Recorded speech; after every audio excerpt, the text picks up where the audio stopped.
Good evening. Welcome to South Asia Newsline. I am Nidhi Taneja. Here are the top stories we are tracking for you on Friday, the 27th of January. Death toll of Indian soldiers killed in avalanche mounts to 14.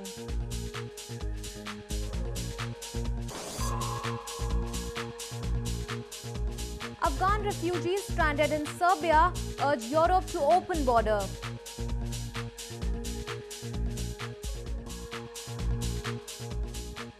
And Hindu devotees take dip in holy river on no moon day.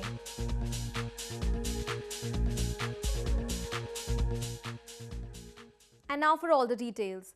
The death toll of Indian Army soldiers killed in avalanche in India's Kashmir touched 14 on Friday. The valley has been witnessing very heavy snowfall for the last few days as winter touches its peak.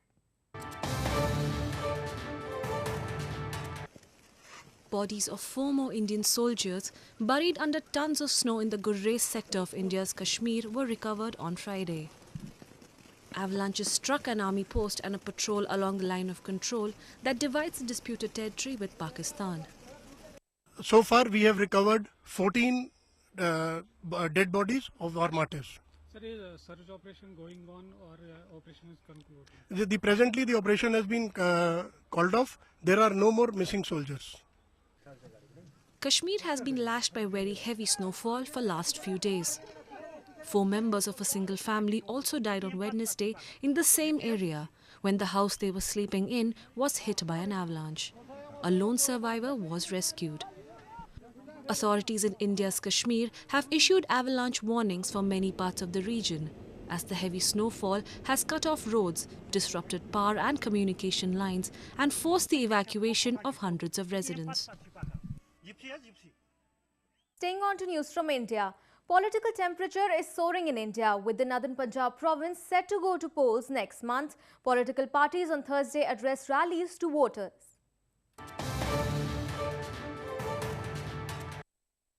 Indian Prime Minister Narendra Modi on Thursday arrived in northern Punjab province to campaign for the upcoming assembly polls. Punjab province is governed by Shiromani Akali Dal in coalition with Prime Minister Modi's Bharatiya Janata Party.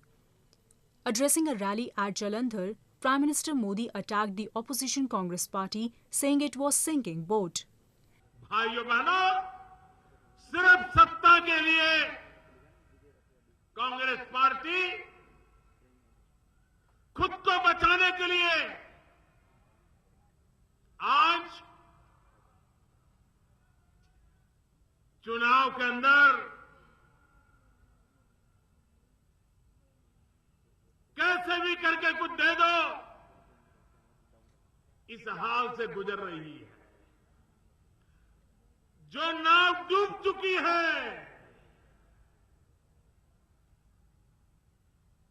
जिस नाव में कुछ बचा नहीं है, वो आखिरी सांस पे अपना गुजारा करने वाला दल है, उससे कुछ होने वाला है। Congress Vice President Rahul Gandhi, who is on a 3-day tour of Punjab, also addressed a rally. He cornered Prime Minister Narendra Modi over his repeated assertion of a corrupt-free nation and wondered as to why he was extending his support to the Shiromani Akali Dal. पहले यहाँ की industry हुआ करती थी, लोगों को भविष्य दिखाई देता था, युवाओं को भविष्य दिखाई देता था। हर इंडस्ट्री में, हर बिजनेस में एक परिवार की चुने हुए लोगों की मोनोपोली है। हर एक इंडस्ट्री पंजाब को छोड़कर जा रही है। Gandhi officially announced Punjab Congress President Captain Amrinder Singh as the chief ministerial candidate of the province. Rahul also raised the issue of farmer suicide while vowing to provide financial assistance to the farmers and labourers. Punjab will go to polls for 117 seats in a single phase on February 4th. Votes will be counted on March 1st. Moving on to news from Bangladesh. Rampal Power Station, a 1,320 megawatt coal-fired power station in world's largest mangrove forest, Sundarbans, is drawing backlash. People in Bangladesh protested against a coal-fired power plant which they say will damage ecologically sensitive mangrove forest. Police in Bangladesh on Thursday used tear gas and water cannons to disperse demonstrators protesting against a coal-fired power plant, Rampal Power Station. Protesters took to the streets in the center of capital Dhaka and were injured in clashes. 2 journalists were reportedly physically assaulted by police while covering an incident of law enforcers beating up an activist. Campaigners say the plant, a joint venture between state-run entities, Bangladesh Power Development Board and India's NTPC Limited, would disrupt the livelihoods of about 500,000 people and make millions others more vulnerable to natural disasters. UNESCO last year saw the relocation of the 1,320 megawatt power plant from the 742-hectare site where it is being built, saying it posed a risk to the nearby Sundarbans, the world's largest mangrove forest and a World Heritage Site. Prime Minister Sheikh Hasina has defended the project, saying all concerns related to the plant had been addressed. Several hundred migrants, including Afghans stranded in freezing weather in Serbia, are urging Europe to open its borders. Several men and boys from Afghanistan and Pakistan have been living in makeshift shelter camps in central Belgrade. The migrants are now urging the Europe to open up the borders because many people in the shelter are ill and all other camps are full. Aid groups have warned that migrants in Serbia have been at risk of exposure since extreme winter weather gripped the Balkan country in early January.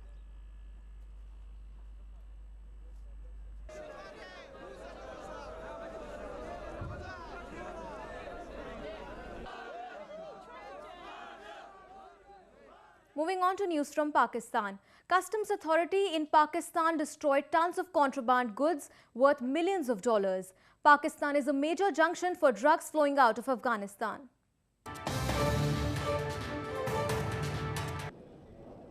Large quantities of contraband liquor and narcotics were wiped out in Pakistan's southern port city of Karachi on International Customs Day on January 26. The contraband goods were seized by Pakistani customs authorities in raids across the country. Customs officers, drug license officials from different countries and officials of other allied agencies oversaw the destruction. The destroyed goods were worth $6.7 to $7.6 million, including tons of hashish, heroin powder and bottles of liquor were set ablaze. Those who deal in the business, we have apprehended them. They are right now, they are languishing in jails, and the goods which are before your eyes, it's being burnt and being crushed by our bulldozers. Pakistan is a major conduit for drugs flowing out of its western neighbor Afghanistan, which is the world's largest producer of heroin and a major hashish producer. Devotees in northern India converged in large numbers on the banks of the holy river Ganges to take a dip on the occasion of No Moon Day. Braving the biting cold, people took turns to take a dip in the icy water.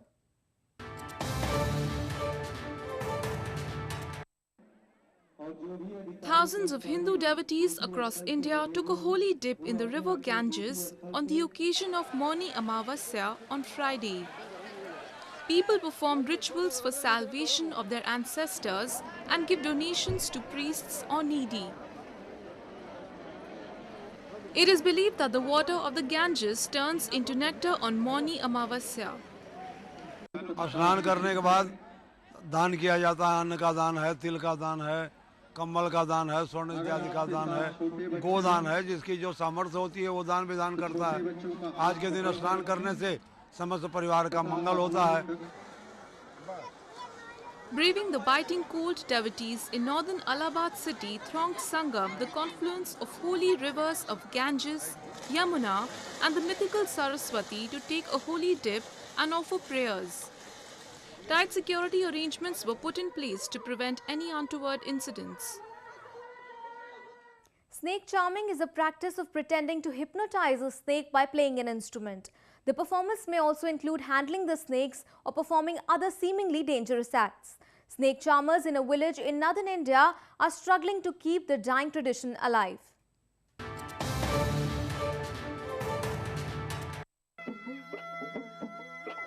Snake charmers have long been a popular fixture in India, mesmerizing crowds with their ability to control the deadliest of creatures.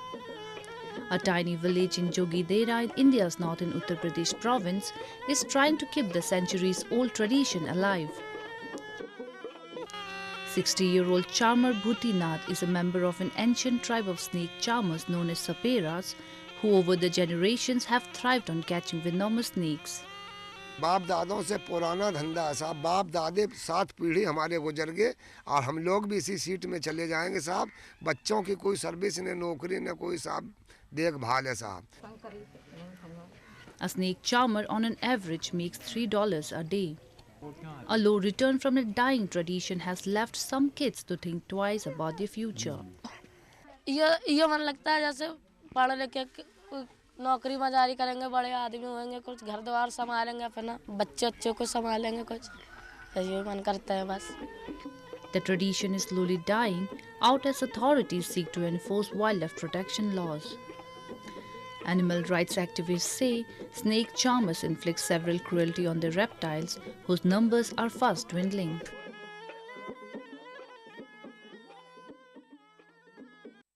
Well, that's the way it was in South Asia this evening. Before we conclude the top stories once again.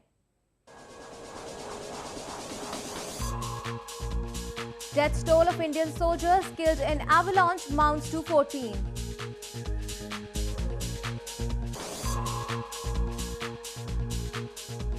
Afghan refugees stranded in Serbia urge Europe to open border.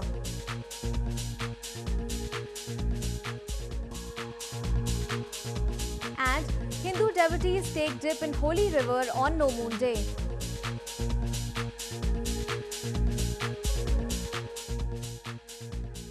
Now our viewers can watch the show on SouthAsiaNewsline.com. You can also visit us on Facebook.com/SAsiaNewsline and follow us on Twitter @SAsiaNewsline. That's all in tonight's edition. We will see you same time next week. Have a great weekend. Good night.